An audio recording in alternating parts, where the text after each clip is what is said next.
The work of this circuit is simple. It works with a voltage of 9 volts. Initially, when there is no heat, the circuit is on. When the PTC thermistor receives heat, its resistance increases and disables the circuit. This both disables the transistors and cuts the voltage to the LED and turns it off.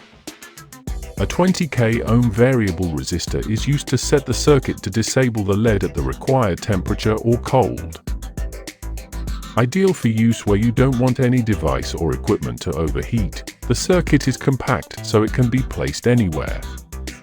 For example, use of PTC thermistor to reduce inrush currents, to start industrial engines, to protect industrial engines, for self-regulating heaters, and for electronic thermostat of refrigerators and coolers.